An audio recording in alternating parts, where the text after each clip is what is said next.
നമസ്കാരം. മലയാളികൾക്ക് സ്വർണം വെറുമൊരു ലോഹം മാത്രമല്ല, അവരുടെ സമ്പത്തിന്റെയും പാരമ്പര്യത്തിന്റെയും പ്രൗഢിയുടെയും പ്രതീകമാണ്. ലോകത്തിലെ ഏറ്റവും കൂടുതൽ സ്വർണം ഉപയോഗിക്കുന്ന പ്രദേശങ്ങളിലൊന്നാണ് കേരളം അറിയപ്പെടുന്നത്.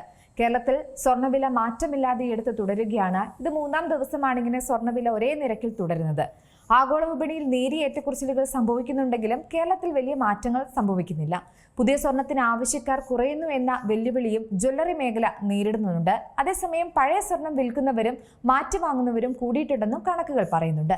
വിദേശ നാണയം സംരക്ഷിക്കുന്നതിനായി ഭാഗമായി സ്വർണം വാങ്ങുന്നത് കുറയ്ക്കണമെന്ന പ്രധാനമന്ത്രി നരേന്ദ്രമോദിയുടെ ആഹ്വാനത്തിന് പിന്നാലെ എന്ത് മാറ്റമാണ് സ്വർണ്ണ വിപണിയിൽ സംഭവിച്ചതെന്നും നമുക്ക് നോക്കണം. ഇത്തരം കുറേയധികം സംശയങ്ങൾക്കുള്ള മറുപടിയുമായി നമ്മോടൊപ്പം സ്വർണ്ണ വ്യാപാരി ശ്രീ അരുൺ മാർക്കോസ് കൂടെ ചേരുന്നുണ്ട്. ശ്രീ അരുൺ മാർക്കോസ്, സ്വാഗതം. നമസ്കാരം. ഞാൻ സൂചിപ്പിച്ച പോലെ തന്നെ സ്വർണ്ണ വ്യാപാരത്തിൽ വലിയ ചാഞ്ചാട്ടങ്ങൾ തന്നെയാണ് ഈ അടുത്ത് സംഭവിച്ചുകൊണ്ടിരിക്കുന്നത്, അല്ലെ? സ്വർണ്ണവിലയിൽ വലിയ മാറ്റങ്ങൾ അങ്ങനെ സംഭവിക്കുന്നില്ല. റെക്കോർഡുകൾ താണ്ടുമെന്ന് പറഞ്ഞെടുത്ത് ഇപ്പോൾ 1 ലക്ഷത്തിന് മുകളിൽ തന്നെ അങ്ങനെ സ്റ്റേബിളായിട്ട് നിൽക്കുകയാണ്. സ്വർണ്ണ വ്യാപാരത്തെ സംബന്ധിച്ചിടത്തോളം ഈ ഒരു അനിശ്ചിതത്വം എങ്ങനെയാണ് നേരിടുന്നത്? ഇപ്പോൾ നിലവിൽ ഈ വില കുറവ് സംഭവിച്ചിരിക്കുന്നത് ഇന്ത്യയിലെ വിദേശ നിക്ഷേപത്തിൻ്റെ വിദേശ നാണയങ്ങളുടെ വില സ്ഥിരതയുമായിട്ട് ബന്ധപ്പെട്ട് രാജ്യം കയ്യിലുണ്ടായിരുന്ന റിസർവ്ഡ് ആയിട്ടുള്ള ഗോൾഡ് വിപണിയിലേക്ക് വിറ്റഴിച്ച് പണമാക്കി. അതിനെ തുടർന്നാണ് ഇപ്പോൾ വിലയിൽ ഏറ്റക്കുറച്ചിലുകൾ ഉണ്ടായിരിക്കുന്നത്. നിലവിൽ ഇന്നലത്തെ വില തന്നെയാണ് ഇപ്പോൾ 2 ദിവസം വില സ്റ്റഡിയായി തുടരുമ്പോഴും വിപണിയിൽ വലിയ തോതിലുള്ള ഒരു മാറ്റങ്ങൾ കാണുന്നുണ്ട്. ഇപ്പോഴത്തെ ഒരു സാഹചര്യത്തിൽ ഇന്നോ നാളെയൊക്കെ ആയിട്ട് വീണ്ടും വില താഴേക്ക് പോകാനുള്ള സാധ്യത കാണുന്നുണ്ട്. അതുപോലെ തന്നെ ജ്വല്ലറികളെ സംബന്ധിച്ച് ജ്വല്ലറികളിലൊക്കെ ബിസിനസ്സുകൾ വളരെ ഗണ്യമായ തോതിൽ കുറവാണ് കാണുന്നത്. ഈ വിപണിയിലെ ഈ പ്രശ്നങ്ങൾ കാരണം ആളുകൾ ജ്വല്ലറിയിലേക്ക് എത്താനായിട്ട് മടിക്കുന്നുണ്ട്. കാരണം വീണ്ടും വില കൂടുതലായി താഴേക്ക് പോകുമെന്നുള്ള ആളുകളുടെ ഒരു പ്രതീക്ഷയിലാണ് ഇപ്പോൾ വിപണി ഇങ്ങനെ മുന്നോട്ട് പോകുന്നത്. സ്വർണ്ണവില വർധനവ് ഇനി ഉണ്ടാവണമെങ്കിൽ യുദ്ധം, ഈ മിഡിൽ ഈസ്റ്റ് രാജ്യങ്ങളുള്ള സംഘർഷം പൂർണ്ണമായി ഒഴിവാവുകയും അതിനെ തുടർന്ന് നോർമലൈസ് ആയിട്ട് ബിസിനസ്സുകൾ മുന്നോട്ട് പോവുകയും ക്രൂഡ് ഓയിലിൻ്റെ വിലകൾ കുറച്ചുകൂടി താഴേക്ക് പോകുന്ന ഒരു സ്ഥിതിയിലേക്കൊക്കെ എത്തുമ്പോൾ വില വീണ്ടും കൂടാനുള്ള വലിയ സാധ്യതകൾ മുന്നിലുണ്ട്. സ്വർണം വാങ്ങിക്കുന്നവരെ സംബന്ധിച്ച് ഇപ്പോഴത്തെ ഈ ഒരു വിലക്കുറവ് വളരെ ആശ്വാസകരമായ ഒരു കാര്യമാണ്. വാങ്ങേണ്ട ആളുകൾക്ക് എത്രയും പെട്ടെന്ന് തന്നെ വാങ്ങാനുള്ള ഒരു അവസരമാണിത്. വളരെ വില കുറഞ്ഞാണ് നിൽക്കുന്നത്. 1,31,000 മുകളിലേക്ക് വില പോയിരുന്നു. ഇപ്പോൾ 1,15,000 ഒരു വില മാത്രമേ സ്വർണത്തിനുള്ളൂ. പക്ഷേ ഇത് കുറച്ചും കൂടി ഈ യുദ്ധം അവസാനിക്കുകയും കുറച്ചുകൂടി മുന്നോട്ട് പോവുകയും ചെയ്താൽ വില വീണ്ടും ഗണ്യമായി കൂടാനുള്ള സാധ്യതയുണ്ട്. അത് ചിലപ്പോൾ നമ്മൾ പ്രതീക്ഷിക്കുന്നതിനേക്കാൾ അപ്പുറത്ത് നിലവിലുണ്ടായിരുന്ന സ്വർണ്ണവിലയിലെ റെക്കോർഡും മറികടന്ന് ഒരുപക്ഷെ മുന്നോട്ട് പോവാം. ആ ഒരു സാഹചര്യം ഉണ്ടാവാതിരിക്കണമെങ്കിൽ ഇപ്പോഴത്തെ സാഹചര്യത്തിലെ വിലക്കുറവ് മുതലെടുത്തുകൊണ്ട് സ്വർണ്ണം വാങ്ങുന്നതായിരിക്കും. നിലവിൽ ഏറ്റവും കൂടിയ വില 1,31,000 അതിനൊക്കെ മുകളിലേക്ക് 1.5 ലക്ഷത്തിന് മുകളിലേക്ക് വില കടന്നു പോകാനുള്ള സാധ്യതയും വിദൂരത്തിലല്ല. ഏറ്റവും പ്രധാനം യുദ്ധം അവസാനിപ്പിക്കാൻ ഉള്ള ശ്രമം ലോകരാജ്യങ്ങൾ നടത്തി ഈ അമേരിക്കയും ഇതിൽ നിന്ന് പിന്മാറ്റി സംഘർഷ സാധ്യത ഒഴിവാക്കുക എന്നതാണ്. അങ്ങനെ ഉണ്ടായാൽ തന്നെ ഈ മിഡിൽ ഈസ്റ്റ് രാജ്യങ്ങൾ ഈ രാജ്യങ്ങളുടെ ഒക്കെ പ്രശ്നങ്ങൾ ഒരു പരിധിവരെ പരിഹരിക്കാൻ സാധിക്കും. പക്ഷെ പൂർണ്ണമായി പരിഹരിക്കപ്പെടണമെങ്കിൽ ഈ യുദ്ധത്തിന്റെ അലയൊലികൾ പൂർണ്ണമായി ഒഴിവാകും. അതിന് ഇപ്പോൾ യുദ്ധം അവസാനിച്ചാൽ തന്നെയും പിന്നെയും സമയമെടുത്ത് മാത്രമേ ഈ സാമ്പത്തിക പ്രതിസന്ധിയിൽ നിന്ന് രാജ്യങ്ങളൊക്കെ കരകയറൂ എന്നുള്ള കാര്യത്തിൽ യാതൊരു സംശയവും. തീർച്ചയായും ഈ സൂചിപ്പിച്ച പോലെ തന്നെ വ്യാപാരികൾക്കിടയിൽ വലിയ പ്രതിസന്ധികൾ ഓരോ ദിനവും അനുദിനം വർദ്ധിച്ചു വരികയാണല്ലേ? ശരിക്കും പറഞ്ഞാൽ ഒരിക്കലും നിങ്ങളും പ്രതീക്ഷിച്ച് കാണില്ല ഇത്രയധികം വില 1 ലക്ഷത്തിന് മുകളിലേക്ക് സ്വർണ്ണവില ഇങ്ങനെ തുടർച്ചയായി നിൽക്കുമെന്ന്. നമ്മൾ ഒരു സമയത്ത് 1,31,000 വരെ എത്തിയ വില അതിൽ നിന്നും കയറി 2 ലക്ഷത്തിലേക്ക് എത്തുന്നു. 2027 പകുതിയോടെ എത്തുമ്പോൾ അല്ലെങ്കിൽ തുടക്കത്തിൽ തന്നെ ആ ഒരു മാറ്റം കാണാൻ സാധിക്കുമെന്നൊക്കെ ഒരു പ്രതീക്ഷയുണ്ടായിരുന്നു. ഇന്ന് ആ ഒരു സ്ഥിതി നിലനിൽക്കുന്നുണ്ടോ? അല്ല, നമ്മൾ ആ ഒരു പ്രതീക്ഷ പൂർണ്ണമായി കൈവിടാൻ സാധിക്കില്ല. കാരണം ഇപ്പോഴത്തെ ഒരു പ്രത്യേക സാഹചര്യത്തിലാണ് ഈ വില താഴേക്ക് പോയിരിക്കുന്നത്. ഈ മിഡിൽ ഈസ്റ്റ്, ഞാനിപ്പോൾ മുമ്പേ പറഞ്ഞതുപോലെ മിഡിൽ ഈസ്റ്റിൽ ഉണ്ടായിക്കൊണ്ടിരിക്കുന്ന ഈ സംഘർഷങ്ങൾ, അതേ തുടർന്ന് ക്രൂഡ് ഓയിലിന്റെ വില ക്രമാതീതമായി വർദ്ധിക്കുന്നു. ആ ക്രൂഡ് ഓയിലിന്റെ വില വർദ്ധിക്കുമ്പോൾ അത് സ്വാഭാവികമായി അവശ്യ സാധനങ്ങളുടെ വില വർധനവിലേക്ക് അത് മാറ്റപ്പെടുന്നു. അത് രാജ്യങ്ങളെ ബാധിക്കുന്നു. ഇതൊക്കെയാണ് നിലവിലുള്ള ഈ പ്രതിസന്ധിക്ക് കാരണം. ഈ പ്രതിസന്ധിയൊക്കെ നമ്മൾ അതിജീവിക്കും. ഈ മിഡിൽ ഈസ്റ്റ് സംഘർഷം എത്രയും പെട്ടെന്ന് പൂർണ്ണമായി ഒഴിവാക്കപ്പെട്ടാൽ അധികം വൈകാതെ തന്നെ സ്വർണ്ണവില വീണ്ടും കുതിച്ചു കയറും. എന്നുള്ള പ്രതീക്ഷയിൽ തന്നെയാണ് നമ്മൾ വ്യാപാരികളായിട്ടുള്ള ഞങ്ങളുള്ളത്. അതുപോലെ തന്നെ ഈ വില കുതിച്ചു കയറും, അങ്ങനെ അതുകൊണ്ടുണ്ടാകുന്ന മാറ്റങ്ങൾ ഇതൊക്കെ പൂർണ്ണമായി ജനങ്ങളിലേക്ക് എത്തി ജനങ്ങളും ഒരു സ്വയം പര്യാപ്തത അല്ലെങ്കിൽ കുറച്ചും കൂടി ആളുകളുടെ സാമ്പത്തിക സ്ഥിതി മെച്ചപ്പെടുന്ന തരത്തിലേക്ക് രാജ്യങ്ങൾ പ്രത്യേക പോളിസികൾ ഒക്കെ ഇംപ്ലിമെന്റ് ചെയ്യണം. അതിന് കൃത്യമായ സാമ്പത്തിക വിദഗ്ധരുടെ സഹായം തേടി രാജ്യത്തിന്റെ ബജറ്റിൽ പുതിയ പ്രഖ്യാപനങ്ങൾ നടത്തി, പ്രഖ്യാപനങ്ങൾ നടത്തുക മാത്രമല്ല ആ പ്രഖ്യാപനങ്ങൾ ഇംപ്ലിമെന്റ് ചെയ്ത് ജനങ്ങൾക്കുതകുന്ന, ജനങ്ങളുടെ സാമ്പത്തിക സ്ഥിതി വർദ്ധിക്കുന്ന തരത്തിൽ ഉള്ള കാര്യങ്ങളിൽ മാറ്റം ഉണ്ടാവണം. നികുതി ഘടനയിൽ മാറ്റങ്ങൾ ഉണ്ടാവണം. ജനങ്ങൾക്ക് കുറച്ചും കൂടി സഹായമാകുന്ന തരത്തിലേക്ക് നികുതി ഘടന മാറ്റിക്കൊണ്ട് കൂടുതൽ ആളുകളെ ഈ നികുതി ഇതിലേക്ക് ആകർഷിക്കുന്ന തരത്തിൽ ലൂടെ ഒരു മാറ്റങ്ങൾ കൊണ്ടുവന്നാൽ അത് രാജ്യത്തിന് നേട്ടമാക്കാൻ പറ്റും. ആ നേട്ടം താഴെത്തട്ടിലേക്ക് ജനങ്ങളിലേക്ക് എത്തിക്കാൻ പറ്റും. അതിലൊക്കെ വലിയ ഈ നമ്മുടെ രാജ്യത്തെ സാമ്പത്തിക വിദഗ്ധരുടെ അഭാവമൊന്നുമല്ല, പക്ഷെ എന്തോ നമ്മുടെ സാമ്പത്തിക മാനേജ്മെന്റിനും മൊത്തത്തിലുള്ള ചില പ്രശ്നങ്ങൾ എവിടേക്കോ വലിയൊരു പ്രതിസന്ധി നേരിടുന്നുണ്ട്. അതിന് കൃത്യമായ ഒരു പരിഹാരം കൊണ്ടുവന്നില്ലെങ്കിൽ നമ്മളുടെ ഈ ഒരു സമ്പത്ത് വ്യവസ്ഥയ്ക്കൊക്കെ ഇത് ബാധിക്കും. കാരണം വളരെ ചുരുക്കം ആളുകളിലേക്ക് വലിയ തോതിൽ സമ്പത്ത് കുമിഞ്ഞുകൂടുന്ന ഒരു സ്ഥിതി ഇന്ത്യ പോലുള്ള രാജ്യത്തുണ്ട്. അത് ആളുകളിലേക്ക്, സാധാരണ ഇടത്തരം ചെറുകിട ആളുകളിലേക്ക് ആ സമ്പത്തിന്റെ ഒരു വിഹിതം എത്തിയെങ്കിൽ മാത്രമേ ചെറുകിട വ്യാപാരികൾക്ക് ഒക്കെ അത് പ്രയോജനം ഉണ്ടാവുകയുള്ളൂ. അല്ലാത്ത രീതിയിലേക്ക് ഈ നില തുടർന്നാൽ ഇത് വലിയ പ്രതിസന്ധി ജനങ്ങളിലും വ്യാപാരികളിലും രാജ്യത്തിനും മൊത്തത്തിൽ ഉണ്ടാവും. അത് പരിഹരിച്ച് പോകണമെങ്കിൽ പുതിയ പോളിസികൾ ഇംപ്ലിമെന്റ് ചെയ്ത് ജനങ്ങൾക്ക് ജനോപകാരപ്രദമായ പദ്ധതികൾ കേന്ദ്ര സർക്കാരുകൾ കൊണ്ടുവന്ന് അത് ജനങ്ങൾക്ക് പൂർണ്ണമായി അവർക്ക് പ്രയോജനപ്പെടുന്ന രീതിയിൽ എത്തണം. അതിനുവേണ്ടി ഉള്ള ശ്രമങ്ങൾ എല്ലാ തരത്തിലും, മാധ്യമങ്ങളടക്കം എല്ലാ തരത്തിലും ശ്രമങ്ങൾ ഉണ്ടായാൽ അത് വലിയൊരു മാറ്റം സൃഷ്ടിക്കും. ആ മാറ്റത്തിൽ സാധാരണക്കാരായ ജനങ്ങളോടൊപ്പം വ്യാപാരികളും പഴയതിനേക്കാൾ മെച്ചമായിട്ടുള്ള വ്യാപാരത്തിലേക്കും ജീവിതത്തിലേക്കും എത്തും എന്നുള്ള കാര്യത്തിലും യാതൊരു സംശയമില്ല. തീർച്ചയായും ഇവ സൂചിപ്പിച്ചപ്പോൾ തന്നെ 2 ലക്ഷം രൂപയിലേക്കൊക്കെ സ്വർണ്ണവില എത്തുകയാണെങ്കിൽ സ്വർണ്ണ കച്ചവടത്തെ സംബന്ധിച്ചിടത്തോളം മാത്രമല്ല, അവിടെ വർക്ക് ചെയ്യുന്ന ഓരോ തൊഴിലാളികളെയും അത് വലിയ തോതിൽ തന്നെ ബാധിക്കുന്ന ഒരു ഘടകമല്ലേ. കാരണം എന്താ വെച്ചാൽ ഇപ്പോൾ 1 ലക്ഷത്തിന് മുകളിൽ തന്നെ സ്വർണ്ണവില എത്തിയപ്പോൾ ആളുകൾ വാങ്ങുന്നത് കുറഞ്ഞിരിക്കുകയാണ്. ഇപ്പോൾ പഴയ സ്വർണം വിൽക്കുന്നവരുടെ എണ്ണം കൂടുന്ന ഒരു സാഹചര്യമുണ്ട്. അതുകൊണ്ട് അവിടെ ജോലി ചെയ്യുന്ന ആളുകൾക്ക് വലിയ മെച്ചമുണ്ടാകുന്നില്ല. പല സ്ഥാപനങ്ങളിലും ഈ ജോലിക്കാരെ ഒഴിവാക്കുന്ന ഒരു രീതി തുടരുന്നുണ്ട്. അത്തരൊരു പ്രവണതയിലേക്ക് സ്വാഭാവികമായും അവരെത്തുകയാണ്. അങ്ങനെ ഇനിയും കുതിച്ചുയരുകയാണെങ്കിൽ അത്രത്തോളം ആളുകൾ സ്വർണം വാങ്ങാൻ താല്പര്യപ്പെട്ടാൽ മാത്രമല്ലേ അതിലൊരു മെച്ചം കാണാൻ സാധിക്കുള്ളൂ. അത്രത്തോളം ഒരു വരുമാനം ഇന്നത്തെ സാധാരണ ജനങ്ങൾക്കിടയിൽ ഇല്ല എന്നതും മറ്റൊരു വസ്തുതയല്ലേ. സ്വർണത്തെ സംബന്ധിച്ച് ഏകദേശം ഇപ്പോഴത്തെ ഒരു വില തന്നെ ഒരു നല്ല വില എന്ന് തന്നെ പറയാം. പക്ഷെ ഇതിലും കൂടുതലായിട്ട് ഉയരുമ്പോൾ വ്യാപാരികളെ സംബന്ധിച്ച് അവരുടെ കയ്യിലുള്ള സ്റ്റോക്കിന് മൂല്യം വർദ്ധിക്കുന്നുണ്ട് എന്നത് മാത്രമാണ് വ്യാപാരികളെ സംബന്ധിച്ചൊരു നേട്ടമായി കാണേണ്ടത്. വ്യാപാരം എന്ത് വന്നാലും വില കൂടുന്നതനുസരിച്ചുള്ള വ്യാപാരം വർദ്ധിക്കുന്നില്ല. അതൊക്കെ വർധന കൊണ്ടാണ് ജനങ്ങൾക്ക് പണം വരണം. ജനങ്ങളുടെ കയ്യിൽ പണം എത്തത്തക്ക രീതിയിലുള്ള ക്രമീകരണങ്ങൾ രാജ്യത്ത് ഉണ്ടായെങ്കിൽ മാത്രമേ ഇനി വ്യാപാരം വർദ്ധിക്കുള്ളൂ. അത് ഇനി മുന്നോട്ട് ഈ വില സ്റ്റഡിയായിട്ട് നിന്നാൽ പോലും ആളുകളുടെ കയ്യിൽ, സാധാരണക്കാരായിട്ടുള്ള ആളുകൾ, ഇടത്തരക്കാരായിട്ടുള്ള ആളുകളുടെയും സാമ്പത്തികം എത്തിയെങ്കിൽ മാത്രമേ ഈ വ്യാപാര മേഖലയ്ക്ക് പിടിച്ചു നിൽക്കാൻ സാധിക്കുള്ളൂ.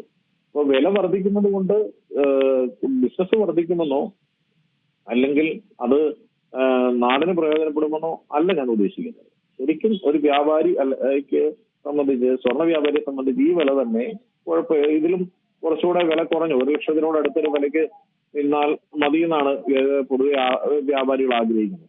പക്ഷെ ഈ സാഹചര്യത്തിൽ വില വർദ്ധിക്കാനുള്ള ഒരു ചാൻസസിനെ പറ്റിയാണ് ഞാൻ പറഞ്ഞത്. ഈ യുദ്ധം അവസാനിച്ച് വീണ്ടും നിലവിലുള്ള സ്ഥിതികൾ തുടർന്ന് വന്നാൽ സ്വർണ്ണവില വർദ്ധിക്കാനുള്ള സാധ്യതയുണ്ട്. അത് ഒരു ട്രെൻഡാണ്. അത് മാർക്കറ്റ് സ്റ്റഡിയിൽ നിന്ന് നമുക്ക് മനസ്സിലാകുന്ന, മാർക്കറ്റിലെ ഓരോ നീക്കങ്ങളിൽ നിന്നും നമുക്ക് മനസ്സിലാകുന്ന കാര്യമാണ്.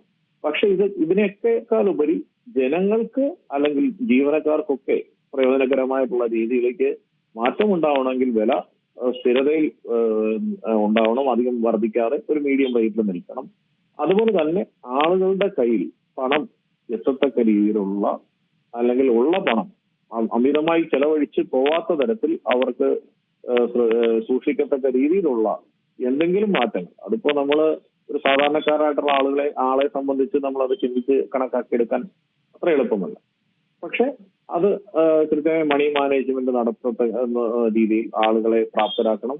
അതുപോലെ തന്നെ അവരുടെ കയ്യിലേക്ക് സാധാരണക്കാരുടെയും ഇടത്തരക്കാരുടെയും ഏറ്റവും വൻകിടക്കാരിൽ താഴേക്കുള്ള ആളുകളുടെ കയ്യിലേക്ക് പണം എത്തത്തക്ക രീതിയിൽ അവരുടെ സാമ്പത്തിക സ്ഥിതി മെച്ചപ്പെടുന്ന രീതിയിൽ ഉള്ള മാറ്റങ്ങൾ ഉണ്ടായാൽ വിപണിയിൽ മാറ്റമുണ്ടാവും, ജനങ്ങളുടെ ജീവിത സാഹചര്യങ്ങൾ മെച്ചപ്പെടും, കാര്യങ്ങളെല്ലാം ഉണ്ടാവും. അത് കൃത്യമായ പോളിസികൾ ഉണ്ടെങ്കിൽ മാത്രമേ സാധിക്കുകയുള്ളൂ. ഇപ്പൊ നിലവിലെ വില തുടരുവോ അല്ലെങ്കിൽ വില കുറഞ്ഞു നിൽക്കുകയോ ചെയ്യുന്ന എന്നാണ് വ്യാപാരികൾ ആഗ്രഹിക്കുന്നത്. ശരിക്കും ഈ പറഞ്ഞതുപോലെ തന്നെ എന്താ സകലതും മാറി മറിയുന്ന ഒരു കാഴ്ചയാണല്ലേ നമുക്ക് ഈ യുദ്ധ സാഹചര്യവുമായി ബന്ധപ്പെട്ട് നമുക്ക് കാണാൻ സാധിക്കുന്നത്. പക്ഷേ ഇപ്പോഴും തളരാതെ വൻകിട ബ്രാൻഡുകളായിട്ടുള്ള ജ്വല്ലറികൾ പുതിയ പുതിയ അഡ്വർടൈസ്മെന്റുകൾ ഇറക്കുന്നു, ആളുകൾക്ക് അതിലേക്ക് ആകർഷിക്കാൻ പറ്റുന്ന ഓഫറുകൾ നൽകുന്നു. ശരിക്കും ഇതിനൊക്കെ പിന്നിൽ എന്താണ് യാഥാർത്ഥ്യമുള്ളത്? ഇത്തരത്തിൽ ഓഫറുകളിൽ മലയാളികൾ വീഴുമെന്നുള്ള ഒരു ചിന്താഗതി തന്നെയാണോ? കാരണം ഓരോ ദിവസവും ഇറക്കിയ ബ്രാൻഡ് അല്ലെങ്കിൽ ബ്രാൻഡായിട്ടുള്ള അവർ തന്നെയാണ് വീണ്ടും വീണ്ടും ഓരോ ഓഫറുകൾ നൽകുന്നത്. ഇതിലൊക്കെ പണിക്കൂലിക്ക് വലിയ വ്യത്യാസങ്ങൾ നൽകുമ്പോൾ സ്വാഭാവികമായിട്ടും സാധാരണക്കാർ പോലും എന്നാൽ ഇവിടെ പോയി ഒരു പർച്ചേസ് നടത്താം എന്നൊരു ചിന്താഗതിയിലേക്ക് എത്തുകയാണ്. നമ്മൾ അതിനെ ഈ പണിക്കൂലി വലിയ ഗണ്യമായ തോതിൽ കുറച്ച് കൊടുക്കുന്ന തരത്തിലുള്ള ഒരുപാട് പരസ്യം ഇതിന് മുൻപും ഉണ്ടായിട്ടുണ്ട്. നമ്മൾ ഒന്ന് ചിന്തിക്കുക, ഒരു പെട്ടെന്ന് വന്ന് എല്ലാ സ്ഥലങ്ങളിലും ബ്രാഞ്ചുകൾ ആരംഭിച്ച് 0% പണിക്കൂലി എന്ന് പറഞ്ഞുകൊണ്ട് പരസ്യം വലിയ വലിയ മാധ്യമങ്ങളിൽ അതിന്റെ ജാക്കറ്റ് പരസ്യങ്ങൾ, അതായത് പുറം ചട്ടയിലുള്ള വലിയ പരസ്യങ്ങൾ നൽകിക്കൊണ്ടൊക്കെ വന്ന ബ്രാൻഡുകളുണ്ട്. അവർ പെട്ടെന്ന് വന്ന് 2 വർഷത്തിനുള്ളിൽ അപ്രത്യക്ഷമായി പോകുന്ന തരത്തിൽ അല്ലെങ്കിൽ എല്ലാ ജ്വല്ലറികളും പൂട്ടിപ്പോകുന്ന തരത്തിലേക്ക് ഉള്ള സാഹചര്യമാണ് നമ്മൾ കണ്ടത്. കാരണം അത് വലിയ ഒരു തട്ടിപ്പിന്റെ കാരണം കേരളത്തിലെ ജനങ്ങളെ സൗജന്യങ്ങൾ നൽകിയാൽ അല്ലെ സൗജന്യങ്ങളുടെ പരസ്യങ്ങൾ കൊടുത്താൽ പെട്ടെന്ന് പറ്റിക്കാമെന്ന് ഒരു മിഥ്യാധാരണ എന്ന് പറയാൻ പറ്റില്ല, ഒരു പരിധി വരെ ആ ധാരണയെ പിരിവെക്കത്തക്ക രീതിയിലാണ് ഇവിടുത്തെ പ്രവർത്തനങ്ങൾ പോകുന്നത്. പക്ഷെ ഈ ഒരു പരിധി അപ്പുറത്തേക്ക് ഒരു വില കുറച്ച് വിൽക്കാൻ ഒരു ജ്വല്ലറിക്കാരനെ കൊണ്ട് സാധിക്കില്ല. അവര് ഒരു തരത്തിൽ അല്ലെങ്കിൽ മറ്റൊരു തരത്തിൽ പരസ്പരം അവർക്ക് ലാഭം, ഏത് ഒരു ബിസിനസ് ചെയ്യുന്ന ആൾക്കും അവരുടെ ലാഭം കിട്ടത്തക്ക രീതിയിൽ അതിന് താഴേക്ക് അവർക്ക് പോകാൻ സാധിക്കില്ല. അവരുടെ ദൈനംദിന ചെലവുകളുണ്ട്, സ്റ്റാഫുകളുടെ സാലറി ഉണ്ട്, അതുപോലെ തന്നെ വാടക, കറണ്ട് ബില്ല്, ഇതെല്ലാം അവർ മീറ്റ് ചെയ്യണം. ഇതിനെല്ലാം മീറ്റ് ചെയ്യണം. അതുകൂടാതെ പണിയിപ്പിക്കുന്ന സാധനങ്ങൾക്കുള്ള പണിക്കൂലിയുണ്ട്. ഇതെല്ലാം വരുമ്പോ പണിക്കൂലിയും പ്രോപ്പറായിട്ട് മേടിക്കാതെ ഇത് ചെയ്യാനായിട്ട് സാധിക്കില്ല. അങ്ങനെ ഈ പരസ്യങ്ങളൊക്കെ ഒരു പരിധി വരെ പൊള്ളയായിട്ടുള്ളതാണ്. പിന്നെ അവിടെ ചെന്ന് ഓരോരുത്തരുടെ ബിസിനസ് അല്ലേ, നമുക്ക് അവരുടെ ആരുടെയും നമുക്ക് ആരെയും തള്ളിക്കളയാൻ ഇതിനെ സാധിക്കില്ലല്ലോ. ഓരോ തരത്തിലുള്ള ബിസിനസ്സാണ്, പരസ്യങ്ങളാണ്. അതിനകത്തെല്ലാം കണ്ടീഷൻ സപ്ലൈഡ് ആയിരിക്കും. ഏത് പരസ്യത്തിനാണ് നമ്മൾ നേരിട്ട് അവിടെ ചെല്ലുന്ന അത് വാങ്ങി കഴിയുമ്പോഴത്തേക്ക് മാത്രമേ അതിന് യഥാർത്ഥത്തിൽ നമ്മൾ എന്ത് വില നൽകേണ്ടത് ആവും എന്ന് മനസ്സിലാകത്തുള്ളൂ. ഇത് നമ്മൾ ശ്രദ്ധിച്ചാൽ മതിയാവും. ഏത് പരസ്യത്തിന്റെയും കൂടെ കണ്ടീഷൻ സപ്ലൈഡ് എന്ന് അവര് ചെറുതായിട്ടെങ്കിലും നോട്ട് ചെയ്തിട്ടുണ്ടാവും. തീർച്ചയായും ഈ സ്വർണ്ണ വ്യാപാരം എന്ന് പറഞ്ഞാൽ അത്രത്തോളം തലവേദനയില്ല, ഉറക്കമില്ലാത്തൊരു ബിസിനസ് മേഖലയാണല്ലോ.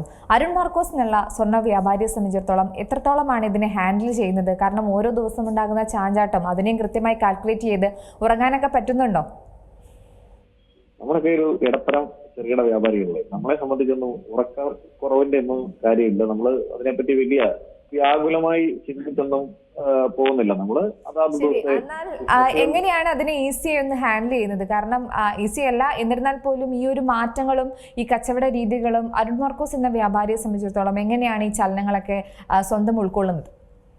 സ്വയം ഉൾക്കൊള്ളുക എന്ന് പറഞ്ഞാൽ നമ്മൾ അധികം ടെൻഷൻ ഉണ്ടാവാതിരിക്കാനായിട്ട് നമ്മൾ വൈകുന്നേര സമയങ്ങളിൽ നമ്മൾക്ക് ഇഷ്ടമുള്ള വിനോദങ്ങളിൽ ഏർപ്പെടാനായിട്ട് സമയം കണ്ടെത്തി ക്രിക്കറ്റ് മത്സരങ്ങൾ പോലെ ഉള്ള കാര്യങ്ങളിൽ എൻഗേജ് ചെയ്യാറുണ്ട്. അതുപോലെ വ്യാപാരികളെ സംഘടിപ്പിച്ചുകൊണ്ട് യുവ വ്യാപാരികൾക്കായിട്ട് ക്രിക്കറ്റ് ടൂർണമെന്റുകളൊക്കെ സംഘടിപ്പിച്ചുകൊണ്ട് അങ്ങനെ പലതരത്തിൽ നമ്മളുടെ ഈ ബിസിനസ് എന്ന് പറഞ്ഞാൽ എപ്പോഴും ഭയങ്കര സ്ട്രെസ് ഉള്ള ഒരു ഫീൽഡാണ്. അതിൽ നിന്ന് ആളുകളുടെ മാനസികമായ ഉല്ലാസത്തിനും എന്താണോ അവർക്ക് ഇൻട്രസ്റ്റ് ഉള്ളത് ആ മേഖലയിലേക്ക് ഒക്കെ ആളുകളെ തിരിച്ച് അവരുടെ സ്ട്രെസ് കുറയ്ക്കത്തക്ക രീതിയിലൊക്കെ നമ്മൾ ഈ വ്യാപാരി സംഘടനാ തലത്തിലൊക്കെ നമ്മൾ പ്രവർത്തനങ്ങൾ ചെയ്യുന്നുണ്ട്. അതിനോട് എനിക്കും വ്യക്തിപരമായും ഒരു നമ്മുടെ സ്ട്രെസ് റിലീഫ് ചെയ്യാനായിട്ട് സാധിക്കുന്നുണ്ട്. തീർച്ചയായും സമയക്കുറവ് മൂലമാണ് ഒരുപാട് സംശയങ്ങൾ തന്നെയാണ് ശരിക്കും പറഞ്ഞാൽ സ്വർണ്ണ മേഖലയെ സംബന്ധിച്ചിടത്തോളം ഉള്ളത്. ഇന്ന് സ്വർണം വാങ്ങുന്നതിനേക്കാൾ കൂടുതൽ ആളുകൾ പഴയ സ്വർണം വിൽക്കാനാണല്ലോ എത്തുന്നത്. അവരോട് എന്താണ് പറയാനുള്ളത്? ഇനിയും കാത്തിരിക്കുന്നതാണോ നല്ലത്? അത്യാവശ്യം ഉടനടി പണം ആവശ്യമില്ലാത്ത ആളുകൾ വെയിറ്റ് ചെയ്യുന്നത് ഇതിനോട് തെറ്റില്ല. ഇപ്പൊ ഒരു 2-3 മാസത്തിന് ശേഷം ഒക്കെ പണം ആവശ്യം ഉള്ള ആളുകൾക്ക് ഒരു 1-2 മാസം കൂടെയൊക്കെ വെയിറ്റ് ചെയ്യാം. ഈ ഇപ്പോഴത്തെ നിലവിലെ മിഡിൽ ഈസ്റ്റ് സംഘർഷങ്ങൾ ആ സമയത്ത് കൊണ്ട് അയവ് വരും, ഒഴിവാക്കപ്പെടും എന്നൊക്കെ നമുക്ക് തോന്നുന്നു. അങ്ങനെ ഉണ്ടായാൽ അവർക്ക് കൂടുതൽ വിലയ്ക്ക് വിൽക്കാൻ വേണ്ടി സാധിക്കും. ഇപ്പോഴത്തെ സാഹചര്യത്തിൽ മുൻപ് ലഭിച്ചിരുന്നതിനേക്കാൾ വളരെ വലിയ ഒരു കുറവിലൂടെ മാത്രമേ അവർക്ക് വിൽക്കാൻ സാധിക്കുള്ളൂ. അത് ബിസിനസ് ഒരു വ്യാപാരിയുടെ കുഴപ്പമല്ല. നിലവിലെ മാർക്കറ്റ് വളരെ ഡള്ളായിട്ടാണ് പോകുന്നത്. നമ്മൾ കാണുന്ന 24 ക്യാരറ്റിന്റെ വിലയും 916 താരതമ്യം ചെയ്യുമ്പോൾ വലിയൊരു അന്തരം അതിനകത്തുണ്ട്. അതുകൊണ്ട് മുൻകാലങ്ങളിൽ ലഭിച്ചുകൊണ്ടിരുന്ന ആ ഒരു വില ഇപ്പോ വിൽക്കുന്ന സമയത്ത് കസ്റ്റമേഴ്സിന് ലഭിക്കുന്നില്ല. അത് വ്യാപാരികൾ അവരെ കബളിപ്പിക്കുന്നതോ ഒന്നുമല്ല. അതൊരു വലിയ അന്തരം നമ്മൾ മാർക്കറ്റ് സ്റ്റഡിയിൽ മനസ്സിലാവും. ഓരോ ദിവസവും വലിയ അന്തരത്തിലാണ് 24 ക്യാരറ്റിന്റെ ഗോൾഡിന്റെ റേറ്റും 916ന്റെ ഗോൾഡ് റേറ്റും വരുന്നത്. അതുകൊണ്ട് അങ്ങനെയുള്ള പ്രശ്നങ്ങളും ഈ സമയത്തുണ്ട്. അത് കുറച്ച് മുന്നോട്ട് 1-2 മാസമൊക്കെ മുന്നോട്ട് സമയമുള്ള ആളുകൾക്ക് ഒന്ന് വെയിറ്റ് ചെയ്ത് ഈ കാര്യങ്ങൾ ഒന്ന് സ്റ്റഡി ആകുമ്പോൾ വിൽക്കുന്നതായിരിക്കും നല്ലത്. അവർക്ക് കൂടുതൽ വില കിട്ടാണ്ട് അതായിരിക്കും നല്ലതെന്നാണ് തോന്നുന്നത്. തീർച്ചയായും വളരെയധികം നന്ദി നമ്മോടൊപ്പം ഈ വിലപ്പെട്ട സമയം ചിലവഴിച്ചതിൽ. എന്തായാലും സ്വർണ്ണവുമായി ബന്ധപ്പെട്ടുള്ള സംശയങ്ങൾക്ക് ഒരു പരിധിവരെ ഉത്തരങ്ങൾ കണ്ടെത്താൻ സാധിച്ചു എന്ന് മനസ്സിലാക്കുന്നു. ഇനിയും വീണ്ടും കണ്ടുമുട്ടാം എന്ന് തന്നെയാണ് കരുതുന്നത്. എന്തായാലും ഓണമൊക്കെയാണ് ഇനി വരാൻ പോകുന്നത്. ഇനിയും ഈ ഒരു മാറ്റങ്ങളും ചാഞ്ചാട്ടങ്ങളും ഒന്നും ഇല്ലാതെയുള്ള ഒരു ബിസിനസ് മേഖല കാണാൻ പറ്റുമെന്ന ഒരു പ്രത്യാശ തന്നെയാണുള്ളത്. വളരെയധികം നന്ദി. എന്തായാലും മറ്റൊരു അതിഥിയും വിശേഷങ്ങളുമായി വീണ്ടും കാണാം. നന്ദി.